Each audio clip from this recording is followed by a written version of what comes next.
national presidency, the first 100 days is set up to be an ambitious agenda of things that our presidents want to accomplish and believe that they can accomplish with the work of everybody on their team in the first 100 days of their presidency. So today marks National Grange President Chris Hamp's 100th day in office. But we are not going to be talking tonight about what she has accomplished. We are going to be talking tonight about what we have accomplished.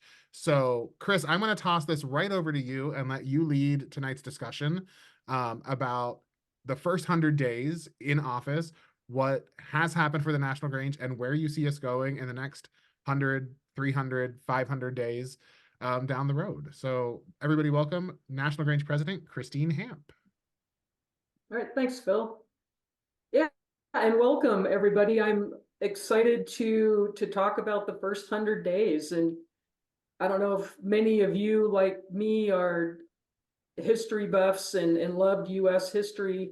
First learned about the 100 days with FDR's presidency and kind of tracking what was going on, and it's got the same feel of a amazing team working and coming together and building momentum and finding that place that we want to get to, and then what are the steps along the way? How do we get there? And so tonight I want to chat about some of those priorities that I have for the Grange, and then how those translated into some of the things that you've seen or heard that we've done and that we've put into place moving forward. So the first one, I think, is inclusion. So I've kind of got 5 priorities that I wanted to chat about tonight. And the first one of those is inclusion. The second one is relevance. And we'll talk more about that. The third one is team building. And the fourth one is our grassroots heritage and that bottom-up focus that I believe is where Grange absolutely shines and is the best that it can be. It's not from the top down, it's from the bottom up. It's grassroots. And then the fifth thing is fun. And you've absolutely got to love what you're doing. You've got to want to do these things that we're talking about and that we hold. How many of us, on the way home from an event, scratch our head and say, geez, I'm not sure that it hit the mark. I'm not sure that I had fun and that it was worth my time and energy. So one of those things is you've absolutely got to make it fun.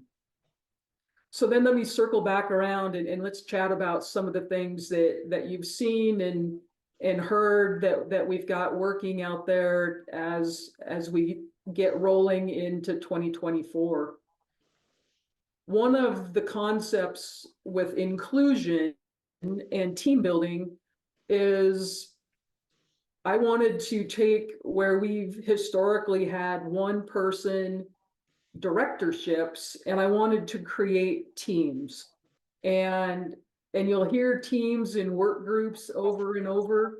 I am not a fan of committees, and the teams and the differentiation is the teams will be working on something long term. So there's a community service team, there's a junior team, and there's something that we're calling team youth, just because that one's a little tricky because we've historically called the ambassadors the youth team.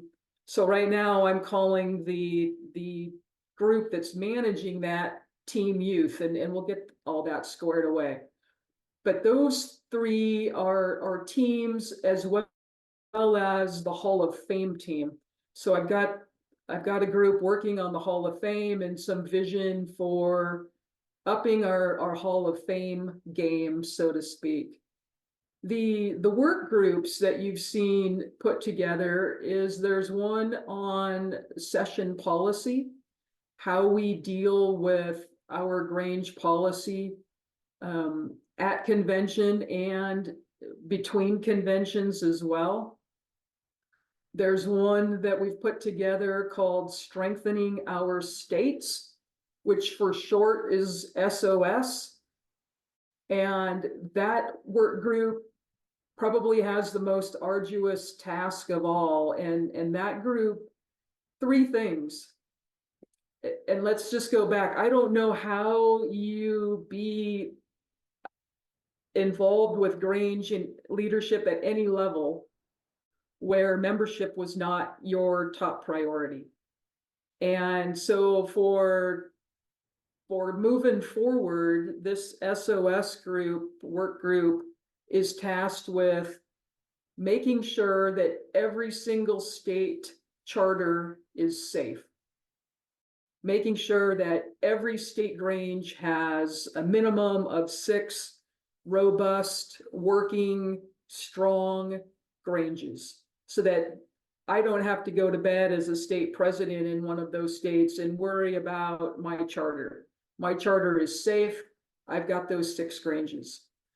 The next thing is taking those 6 Granges, or a number thereof up to 15, and making sure that every state comes to the table in November with 2 voting delegates.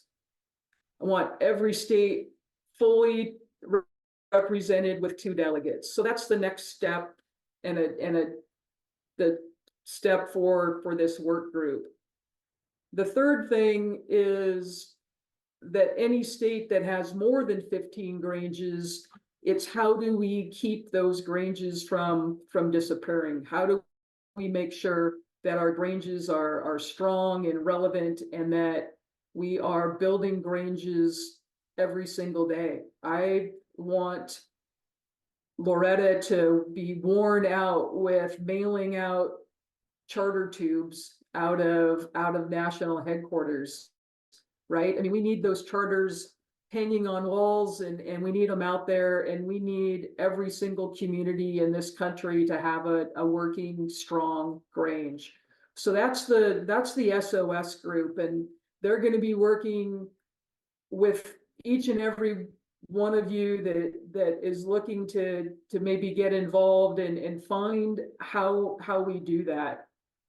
The next work group that's underway is communications. And that group is looking at everything that we do regarding communications, everything in written form, everything in social media, how we communicate with not only our members to increase that communication and enhance the value, but also with our prospective members, with our partners, and everybody else outside of the Grange. The other one that's also working currently is working on e-membership. Is taking a look at how that program can grow and succeed and become a pipeline of members to our states, to the National Grange, but to get folks interested in through different media and bring them into the Grange family. So those 3 teams or 4 teams and those 4 work groups are off and running. They're already having meetings. They're coming up with solutions. So this is one of those, the focus is to find the end state. What do we want that end state to be? And where are we currently, and how do we get from here to there? And setting goals along the way that make that happen. And those are steps that every single one of us can take to work in our community Grange. Is what's the end state? What are the goals that you want to reach? And we talked about this at the leaders conference, was SMART goals. And you can easily Google, SMART is an acronym. You can Google the 5 things that are to be built into every one of those goals.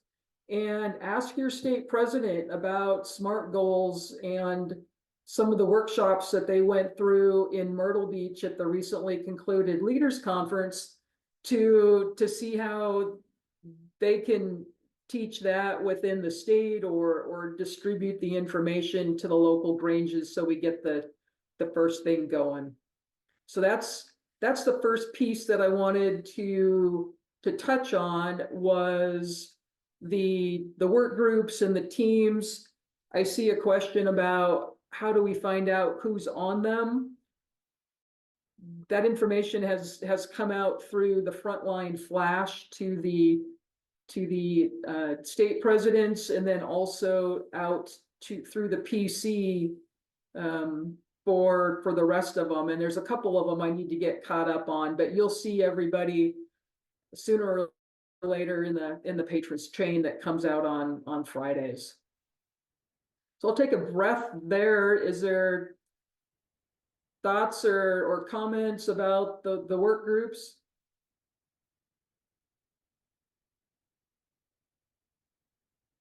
All right. The other ones that are out there that we need to kind of reinvigorate and get started again are the Pomona Study Group, the Diversity Task Force, and the Convention Assessment Work Group. So those three have not sunset. They will continue to be working as well. There's 4 more that are on my front burner to get going. One of those is a direct result of the recent sale of the headquarters building and our move. And that is we need a group working on a museum. I don't think that's ever, I mean, I wish that this had been done 60, 70, 80 years ago, but it wasn't. And we absolutely need to get this information someplace where not just Grange members, but the world can see that the impact that this organization has had on the daily life of every citizen of this country. There's some amazing stories that can be put together in rotating displays, and I think the opportunity is just outstanding for us to hit a home run with getting a museum going. So if any of you are interested, or you know somebody else out there that might want to get involved with that, we're looking for folks for a museum work group.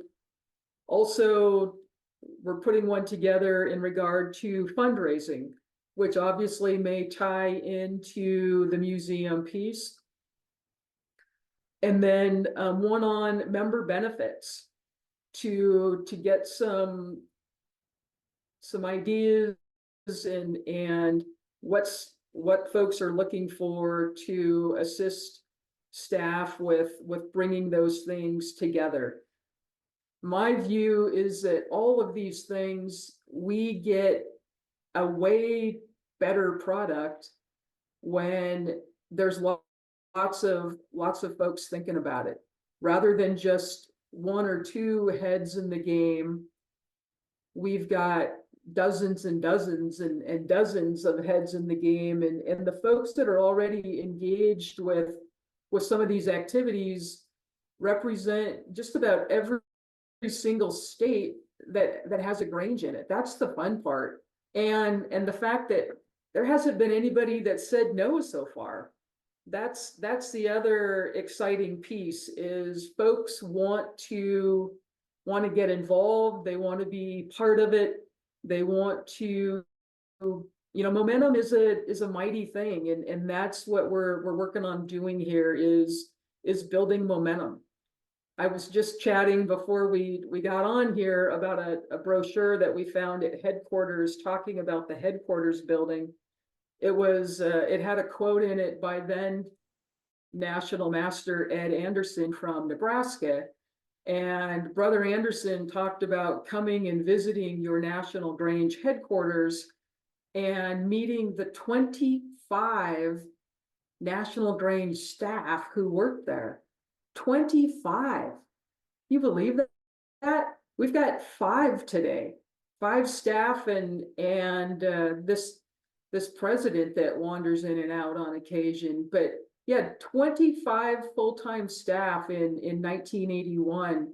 So it's crazy how, how things have changed, and yet here we are working our tails off to bring that same level or the programming that we can bring to make our Granges successful. Some of the other things that I wanted to cover with that talk about the inclusion piece is that leaders conference that just completed. Rather than calling it a president's conference and kind of making it feel like the scope was limited and very exclusive, we changed the name of it to a leaders conference, and we asked the state presidents to reach out to their circle of trusted advisors or up and comers or folks in their state that they thought might be the ones to benefit from being involved. And we ended up with over 80 folks in Myrtle Beach and another handful electronically on Zoom participating in that conference. So that was, I think, a huge win that we have more folks involved with coming up with the mission statement and with a new vision statement and working on all these things with strategic planning to get us set up for success moving forward. Every one of which is shareable to the local level. So the idea is that those state presidents and officers and everybody else that was in attendance go home, and in the fire service, we called it train the trainer. That's what these workshops were focused on doing, is training the folks in attendance to be able to take the materials, go home and replicate that to build that snowball, right? To build the momentum, to get more folks involved. And I think that's what's gonna to see huge gains, is when we start getting that information to the grassroots and building our capacity, right? One of the fun things that we did at the conference after dinner one night was we watched Boys in the Boat. How many folks have made it to the movie theater since Christmas and watched Boys in the Boat? Yeah, some of you, not all. I would encourage you to, I'm not sure if it's still in theaters or not, but to try to find Boys in the Boat and spend a couple hours. The connection to what we are trying to do with the National Grange and that movie is a direct dovetail connection. It's about the fact that when you compete and you row with a team, when you're a part of a team and you row for each other, that's where the magic happens. And that's what I keep saying over and over and over, is every one of us are wearing the same jersey. There shouldn't be the issues of he said, she said, or spending time, the leaders of our organization spending time refereeing when that's not a part of what Grange is. Grange is making our communities stronger, making our members stronger, not bringing each other down and causing problems.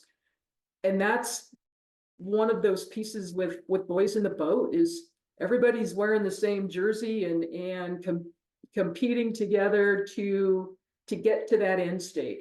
What's the goal?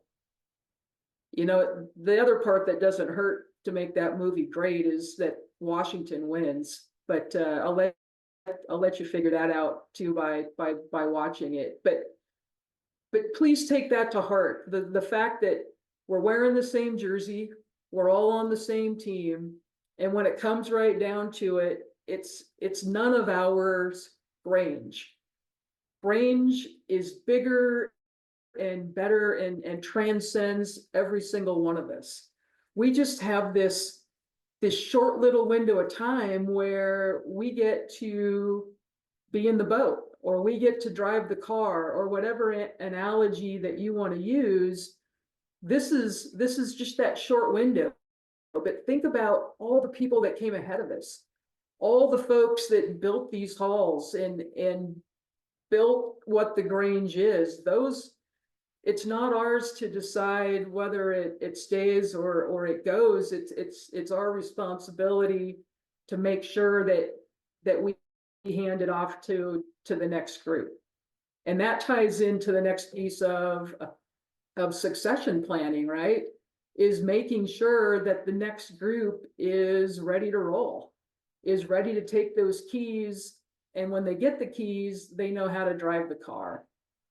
That's, if you're going to take anything out of tonight, it's that succession planning piece where every single one of us at every level of the organization needs to be working with the folks that are going to backstop us, that are going to take the baton. This thing's a relay. It's not an individual sprint race. It's a relay, and it's a marathon relay. But that baton passing has got to happen, and we've got to make sure that the next folks know that they're going to take the baton and want to take the baton.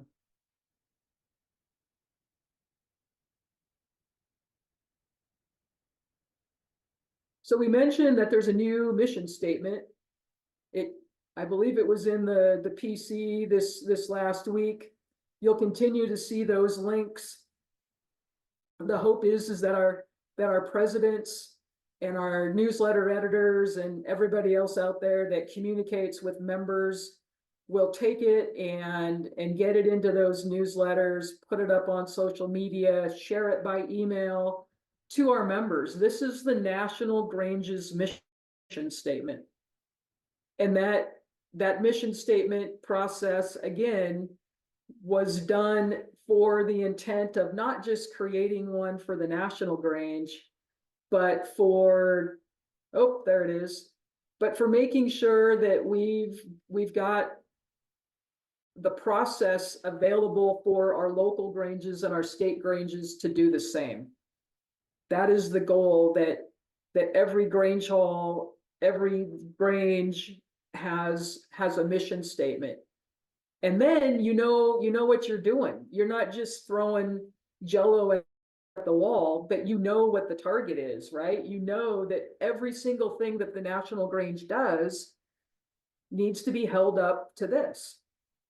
It needs to strengthen, right? It needs to strengthen individuals, families, communities through these things. So if all of a sudden we decide to do something that doesn't fit this, we've gotten off track. So that's the focus with the mission statement with this process, is it helps you stay on track. And it's one of those things it's not like a bucket item list. You don't check off the mission statement and say, "Oop, we got that one done, let's move on." You move on for this year, but you really want to take a look at it every single year and make sure that this is still who you are and what you do. And you'll see that we've got the date on there. One of the things you'll start to see coming out of National is every single thing will have a date on it, so we know which one is the most up to date, the most current, and is that best practice document that we want to be sharing, rather than sharing information that is not current and accurate. How we doing? Any questions yet?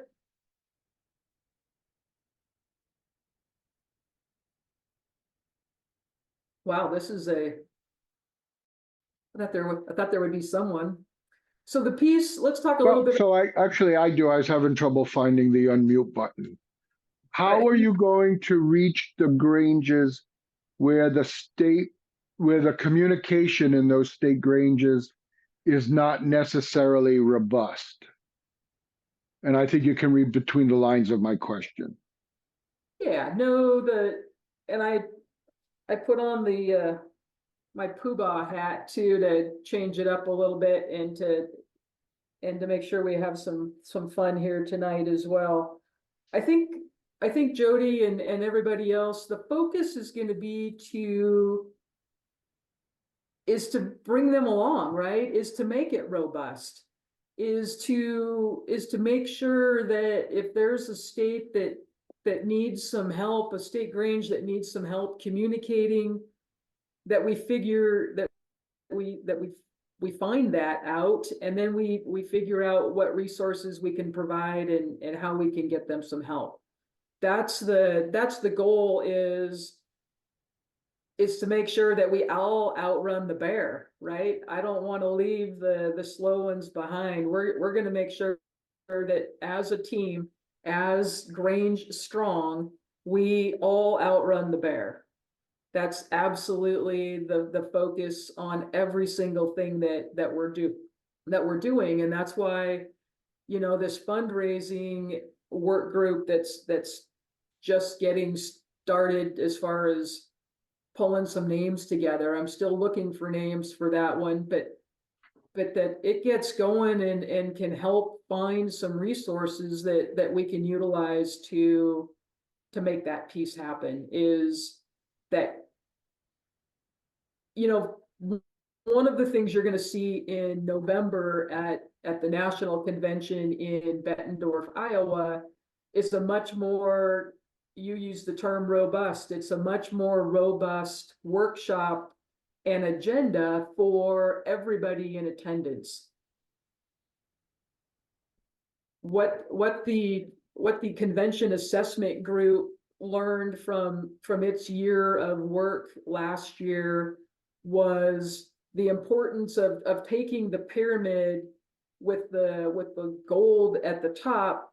That's been the focus for our national convention, and inverting that pyramid to where it's now the big broad base, our big broad blue sash base of our local members, and that we focus on making sure that those folks at convention have some great workshops and are going to have the opportunity to learn and to meet and to be involved in the Grange, and to bring those things home and make our community Granges stronger. There is no national Grange if our local community Granges are not strong. And there's no two ways around it. That is absolute. There is no national Grange without strong community Granges. So the focus is on that grassroots heritage, is to make sure that we're building the capacity at that local level, that we're providing resources and value, right? That's a piece of what's next, is getting all these work groups and these teams to find what we can add to increase value. But we absolutely have got to up our value game and make sure that we're respecting people's time, where we're making sure that they're well led, we're making sure that they have the opportunity to lead. And again, that's where that succession planning, that's where accountability, and that's another thing on the what's next, is that accountability piece of making sure that this happens. Any one of us that steps into a leadership role understands that there's some accountability that comes with that, right? I mean, some days it feels like the weight of the world is resting on your shoulders, and then you've got friends that send you one of these things, and you realize that you've got to make sure that you're having fun along the way, and the fun piece is probably most important, right? Is you've got to have a reason to come back. You've got to make it where those folks are going to give you the time to come and learn about Grange and to get involved and to be the ones that are going to be willing to take the car keys. That's the important piece. And I absolutely believe you've got to have that fun part. So I think the fun part leads into the next piece that I want to bring up is you've probably heard the rumor. It's not a rumor, actually, it did happen, where we have changed our 2025 National Convention site from Charlotte, North Carolina to a cruise sailing from Miami. And the idea with this was to try something new and to make it fun, to be that destination location for National Convention, to show that National Convention can be more than just what all of us on here have known it to be, because it's never been in my lifetime anything different than almost a cookie cutter to the current schedule. It's changed a day or so, but it really is the same thing done exactly the same way. So I want to show that we can do our work and have some fun at the same time and make that event a destination. Make it where, I mean, I've already heard where, you know, the youth ambassador class from this year or the young couple class from another year are going to do a reunion on the cruise. So there's already all these little groups that are planning on meeting and sailing with us out of Miami in November of 25. So that's exciting. It's exciting to see these numbers rise. We had a great numbers in Niagara Falls. We had over 600 folks there. I look for that number to go up in Iowa because of this robust planning that's going on for the workshops and the other events. I think when people see that, they're going to make the time and the effort to get to Bettendorf. And then the next step is sailing from Miami in 2025. So it's that progression. It's continuing to climb. It's continuing to raise the bar.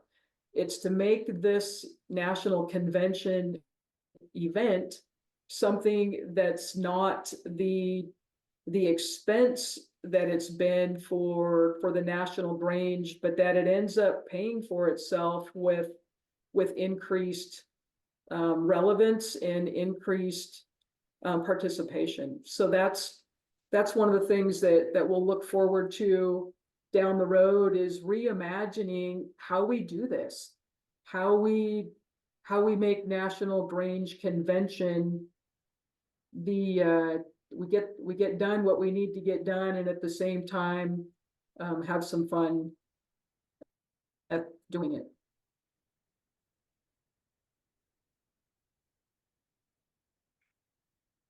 Bill, you got anybody that's asking questions or?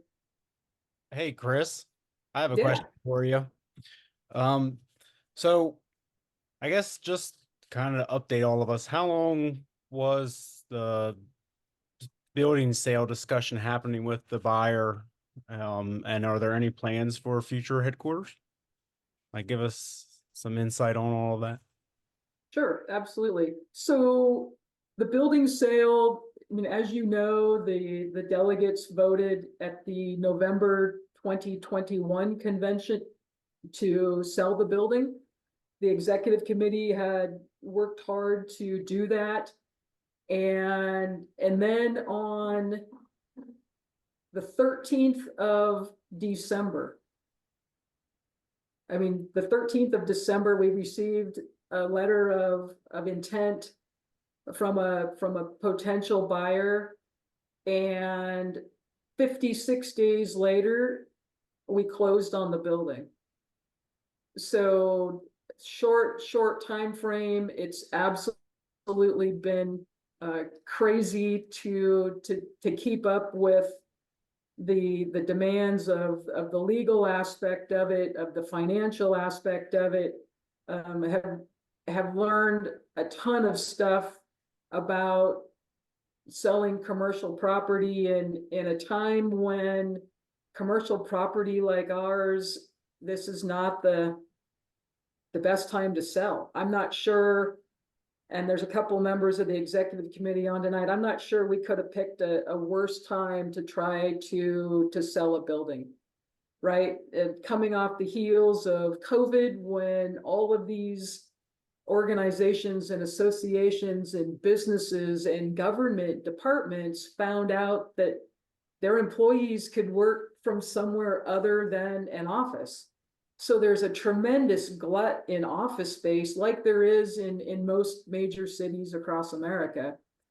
Tie that to the increased interest rates, and you've got yourself the scenario where it's difficult to sell a building, but it is. We sold it on the 6th. There was a group that started working on Thursday the 8th, and when we all kind of bailed out on the 3 staff that actually work out of the building pretty much full time on Thursday the 22nd, we are, I don't know, Loretta, what are we, 95, 98% moved, and that is huge. You would not believe the amount of stuff that all of our predecessors rat-holed since 1960 when we moved into that building. I'm not sure there was a corner or a drawer or some sort of hidden thing in the boiler room that wasn't full of something. And the pro tip of the moving group is, do not store the heaviest stuff you own in the basement where you don't have an elevator. Every single thing that was down there had to come up. How many stairs? 13 stairs. Everybody had that part memorized. There's 13 stairs out of the sub basement to the first elevator. But no, the move has been made. Richard Stonebreaker, the president in Maryland, is the one that asked that question. He and I had a conversation back on, let's see, it was early December. He came to DC and we chatted about any possible locations in Maryland that he might know of where we could rent space to store the archives and the artifacts. And he says, I just happen to belong to Newmarket Grange, and we have a fully finished basement that we really don't use. Let me chat with our membership. So the rest of that story is that we're now in a lease agreement with Newmarket Grange to store the artifacts and the archives of the National Grange in their location.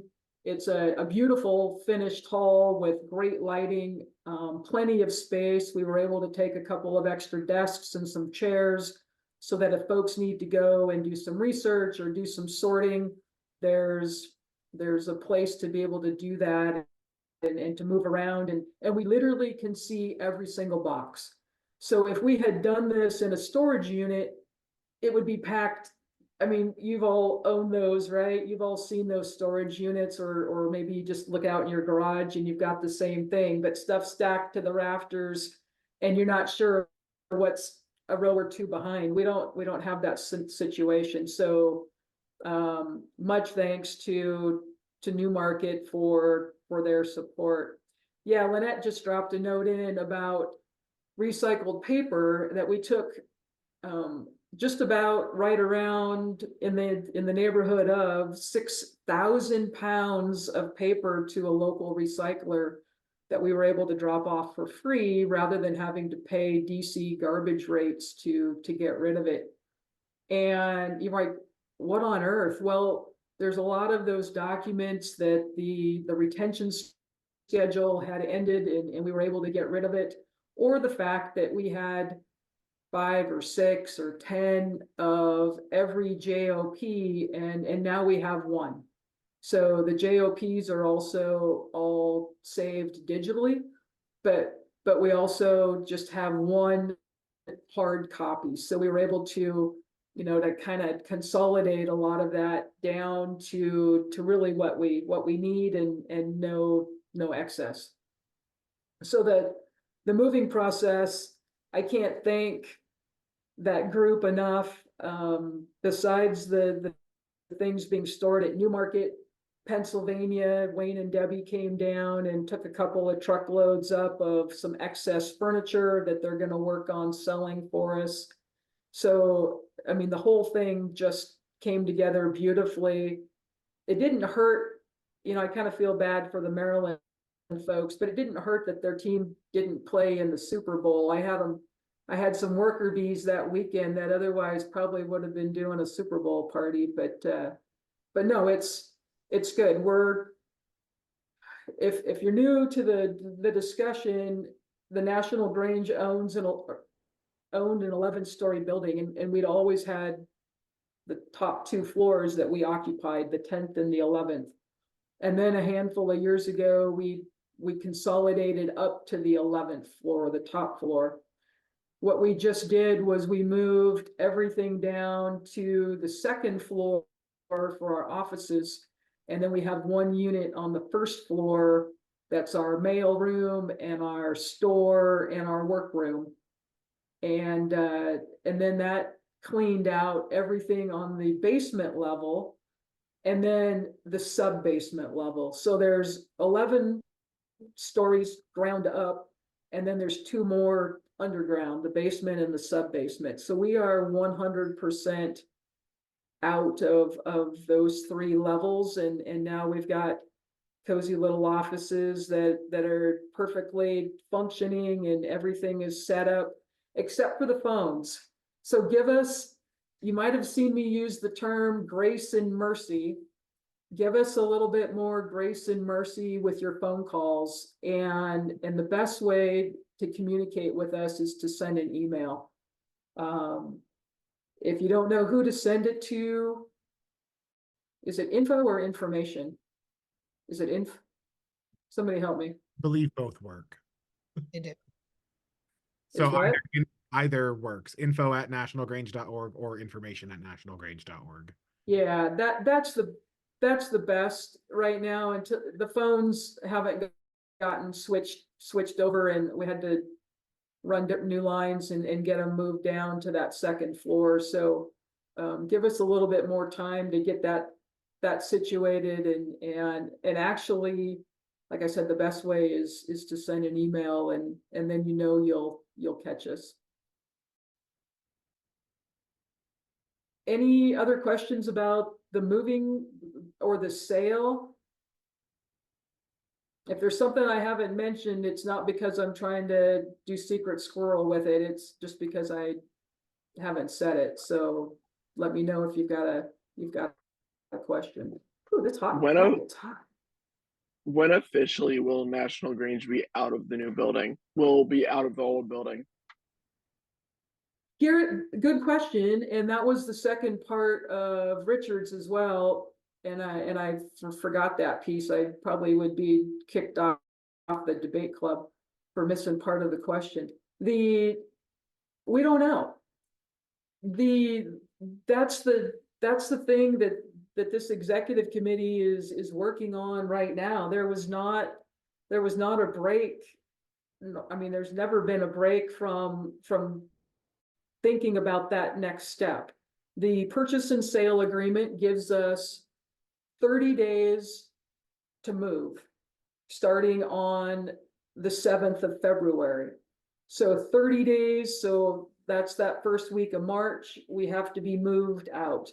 We're basically, that's done. So, but then on that, after 30 days, the 6-month clock starts, and we have 6 months that we can stay there for free.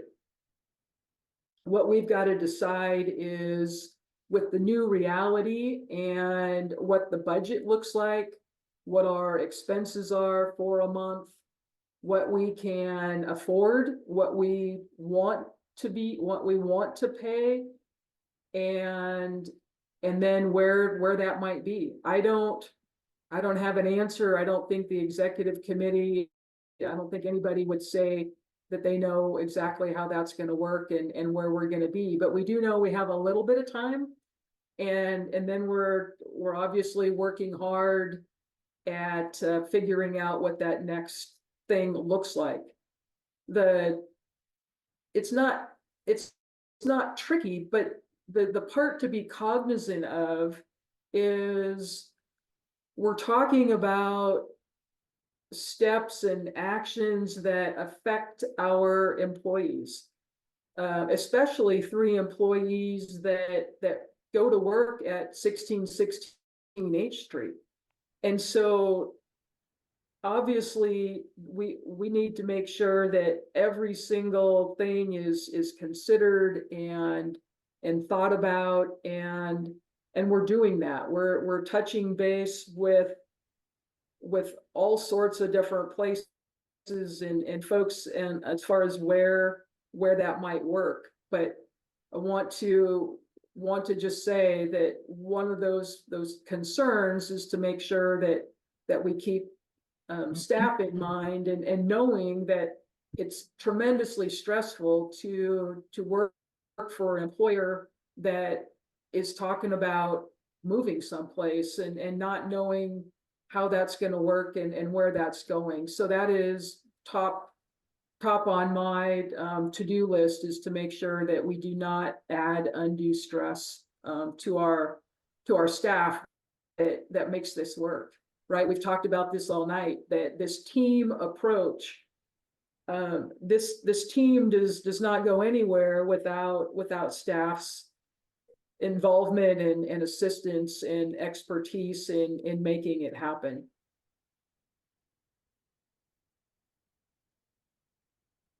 Any other questions on? Is staying on the second floor an option, or is that not desirable or feasible? Yeah, Joe, the issue with staying, we don't know yet. The new owner obviously has to figure out what his end state is and how he gets from where the building's at to what he wants. And we have not had the conversation yet with him. That's on the to-do list, obviously, of what does that look like?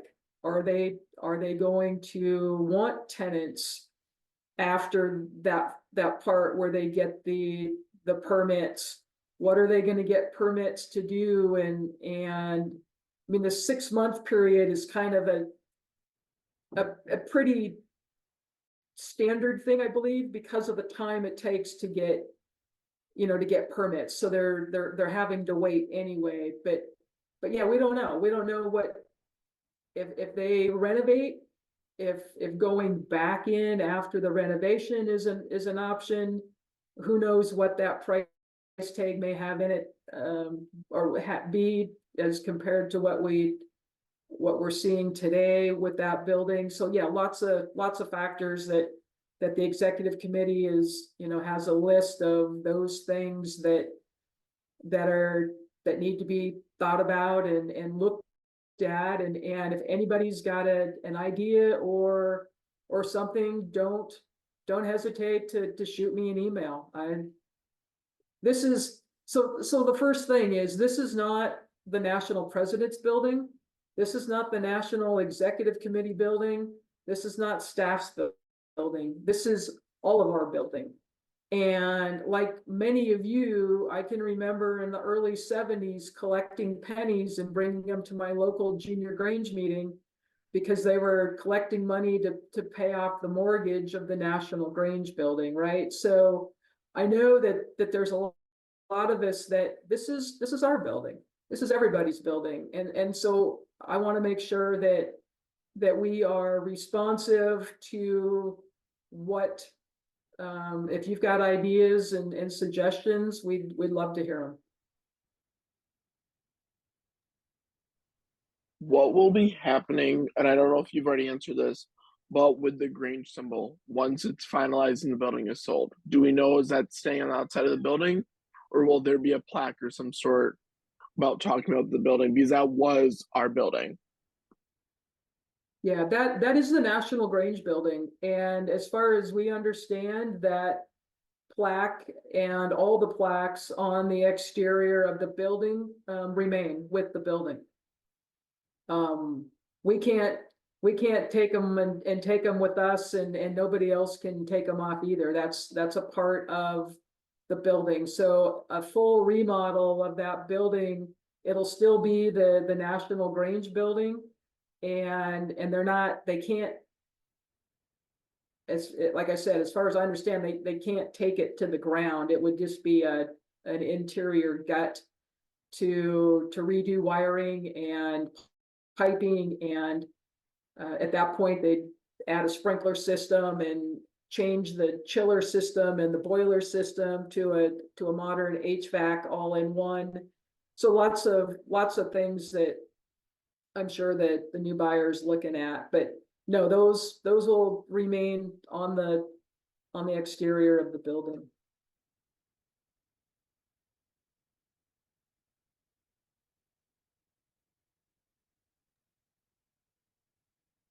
Any other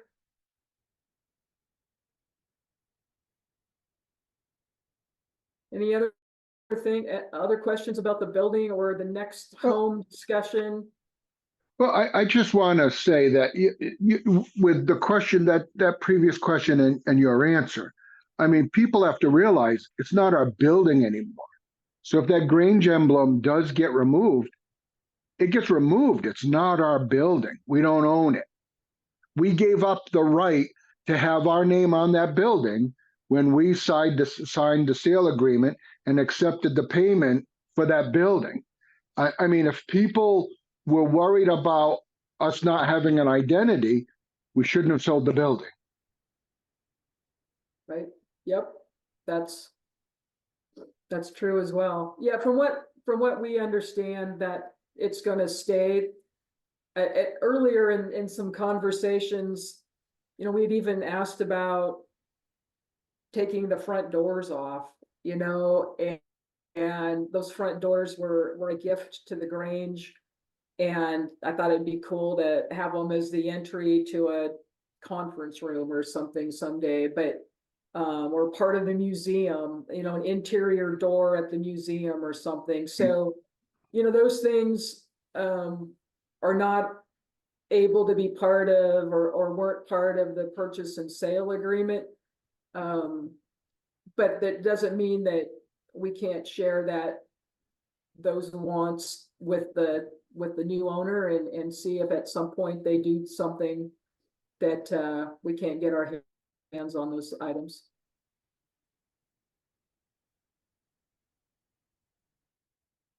So I talked a little bit about the what's next, the value, the accountability, this team Grange, the Grange strong focus for the next 2 years, and I just can't emphasize enough how fun this is going to be.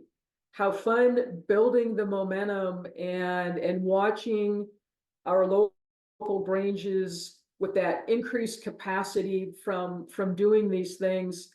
How this is gonna spread, how this is gonna take off, and everybody likes being a part of a winner, right? Everybody likes being on that winning team, and that's the attitude. That's the attitude that every single one of us has got to share and to put forward every time we wear the uniform, is that the Grange is relevant, and that we use the resilience of our past 156 years and this amazing foundation of history and of wins and successes and making communities stronger, all these things that Grange is known for, and we keep doing those, right? It's not what we've been in the past. It's absolutely our turn right now to make this the day. You know, you hear that over and over, right? Back in the day. Well, guess what, folks? It's the day today. And I know the folks at the leaders conference and that work with me a lot hear it over and over and over, that the goal is that the Grange is stronger tomorrow than it is today. Every single day, every single thing that we do, every single document you put out, press release that you're a part of, event that you hold, person you come into contact with, that first impression that's stronger tomorrow than it is today, every single day. That has got to be the commitment and the accountability for every single one of us. Is that's our promise for being Grange members, for having the opportunity to be a part of this organization that just absolutely, I mean, I can't imagine, and most of you are probably there as well. I can't imagine life without it. I can't imagine having the opportunity to be a part of something bigger than Chris, of being a part of something with all of you that allows us to walk into some place and not just be one person speaking, but speaking on behalf of the Grange. Whether it's your local Grange, your state Grange, or the national Grange, it's something bigger. And, you know, I talked with a bunch of third graders on Friday that we delivered dictionaries to at our local Grange about exactly that, about being a part of something bigger than yourself, and what kind of feeling that brings, and how that makes everything just exponentially grow. And I will be absolutely committed forever in the belief that that's what we do, is every single day. That's the focus. Stronger tomorrow than it is today. What's on the to-do list? How do we get there? Every single day. Great. On that note, What else are you thinking? I know we've just hit the hour mark. I mean, what are folks talking about or thinking about? What do you want to see us do that we're not doing? You know, another piece of this is this apathy piece that we battle, right? Is making sure that we're doing things that folks want us to do, and that we're producing things that are helpful and that are necessary and needed at every level of the Grange. And if we're missing that mark, then we need to know that. We need to know so that we can do a course correction and we can get on the right track, and we can make sure that our resources are being maximized, that it's the bang for the buck. Is the juice worth the squeeze? How many other sayings are there, right? About, but that's true. We can't just continue to say good enough. Because what was the phrase last month, or this month, I should say? Good enough isn't, right? That's the phrase, good enough isn't. So we absolutely, I mean, that's the piece of hearing from you and getting your engagement and buy-in to the process. I don't, it's no fun if the group's not bought in and rowing together. So, getting back to the Grange building, when we started talking about selling this building, I think we had an appraisal of like 18 million or 19 million dollars. So we basically got half. So is that going to be enough to buy another building, or we might have to rent space? for the future? How's all that? We haven't thought about that yet. Yeah, Jimmy, we have thought about that. The initial numbers for the building value, I'm not sure what to say about them other than it wasn't reality. And that's, I think, we waited to try to make that reality and realize that wasn't reality. Whether or not we've got enough to buy, that's something that the executive committee will take a look at. Whether we want to buy, whether I don't know. I don't know what the opportunities are out there. We're in that fact-finding mode right now of trying to make sure that we have as many viable options as we humanly can put together. And there are a lot of options out there, and we'll just have to take a look and weigh that against what we've got in the bank and how much it's earning and how much we're getting from that pot of the proceeds. Yeah, because we're supposed to only use interest money and preserve the principal. Yep. Way I understood it. So that changes a whole lot of things. Yep. So I mean, I would be favor if the rent was right to stay right there where we're at.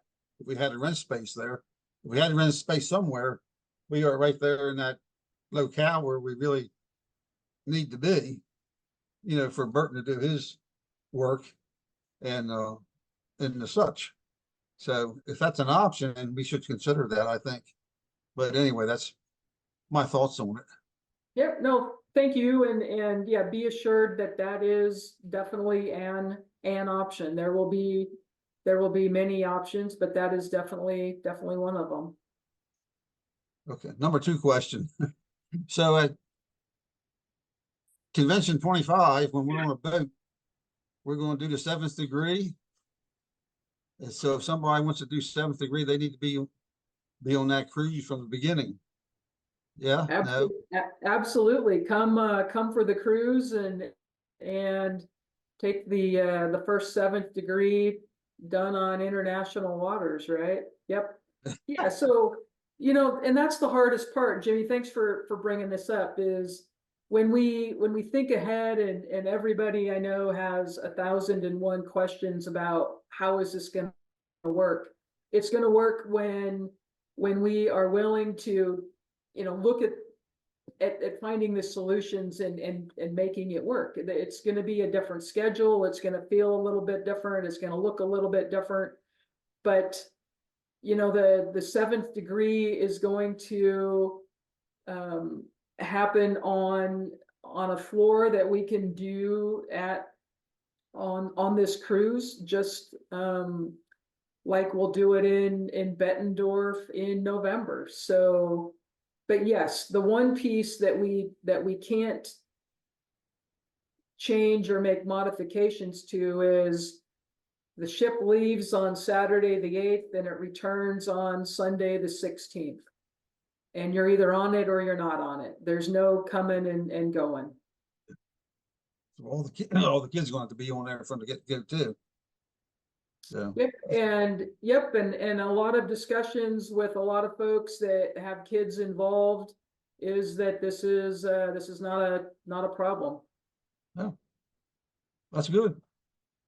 Yeah, absolutely. Let's do it. Let's roll. Yeah. Okay. Or let's sail, or whatever the saying is. All right. Yeah. So we're waiting on. If you want to do a little bit of pre-looking, it's the Carnival Horizon.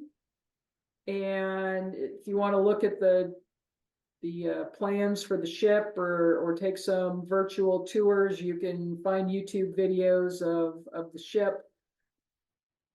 But know that you're going to get the best deal through our group rate. We're just getting some of those things finalized. So I would encourage you to wait for our information coming out rather than trying to, or thinking that you're gonna get ahead of the game by booking ahead of that, because you're gonna miss out on a lot of the stuff that the group brings to that event.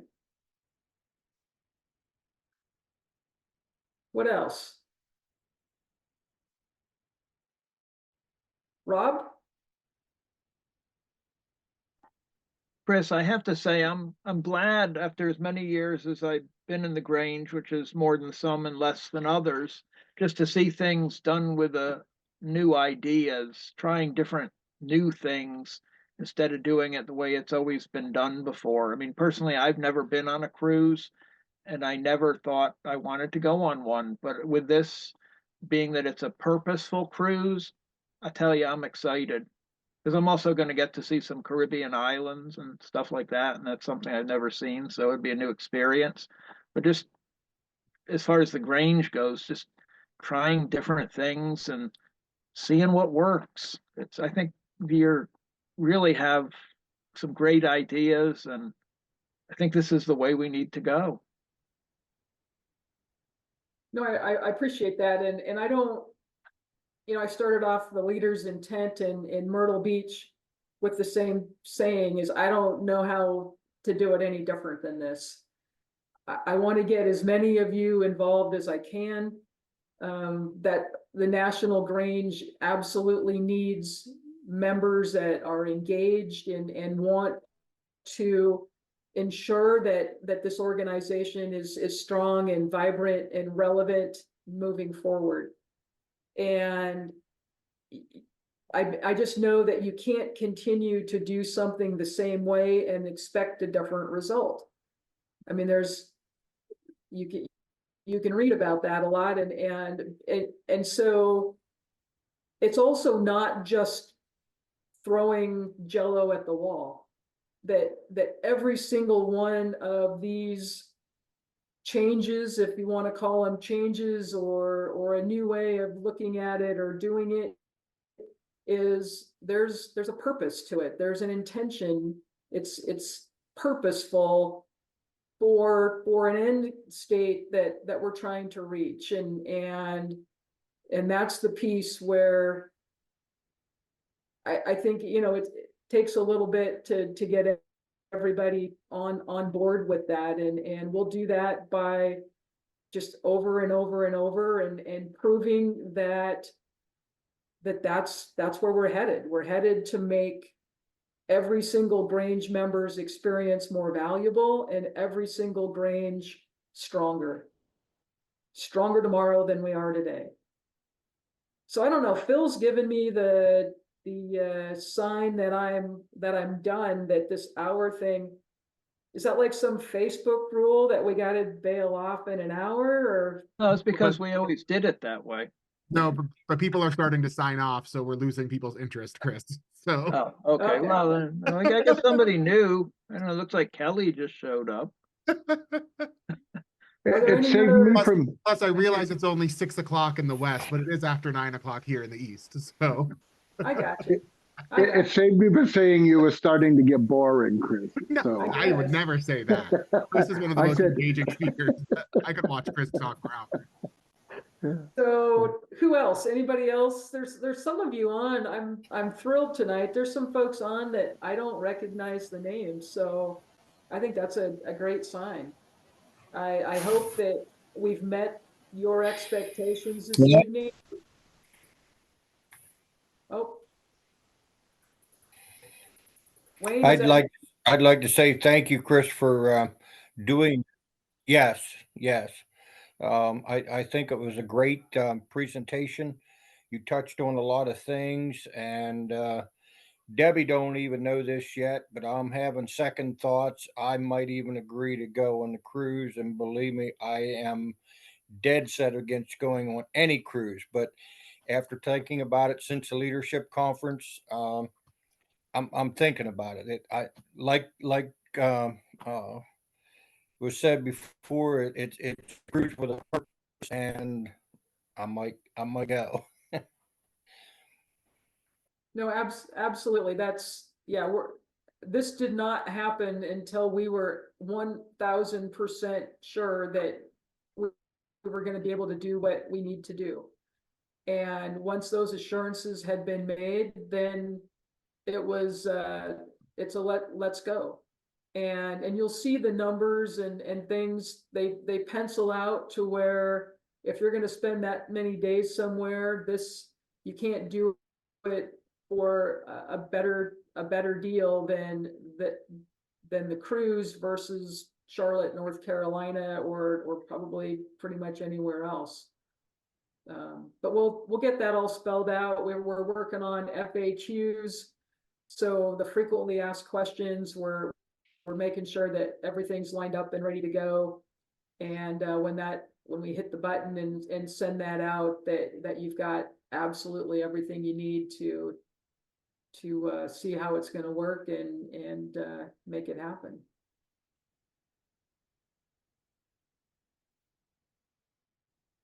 Chris, I just looked up the cruise. It goes to the ABC, so Aruba, Bonaire, and Curacao, which are many islands. I don't think many of us have been to. I've been to Aruba, but I haven't been to the other two. So I think that's exciting. And then the time at sea is a great opportunity to do other activities. So 3 days on land and I guess 4 days at sea. So, and if you haven't been on a cruise, they are phenomenal. You eat till you drop. And the food is phenomenal, and Carnival is a great cruise line. So yeah, that is one thing, is there won't be $40, $50, $60 banquet dinners. There will be, like Dave just said, you can eat 24 hours a day, every day that you're on that cruise ship if you want to. And we do have full days on the ABCs. So it's 8 a.m. to 10 p.m. on Aruba and Bonaire, and then 8 to 5 on Curacao. So there's plenty of time to take advantage of laying on the beach or going swimming or snorkeling or taking an excursion that you might want to do with friends and family. So yeah, lots of opportunities. All right. Well, I guess I can hang out for a little bit, but Phil, if you want to shut her down, if nobody else has any comments or questions. Well, sure. I just want to say thank you all for joining us tonight. Thank you, Chris, for everything you've done so far, kind of shaking things up here in your first 100 days. And I think your leadership is inspiring to many members across the country right now, who are looking for somebody to follow. I don't know, or an inspirational figure, an aspirational figure, because you've come in listening to the members and working with the members and working for the good of the Grange. And like you said, we're going to be stronger tomorrow than we are today. And I'm looking forward to being a part of that journey. So thank you all for being here tonight. I truly appreciate you all joining us on your Sunday evening, and we'll see you all soon.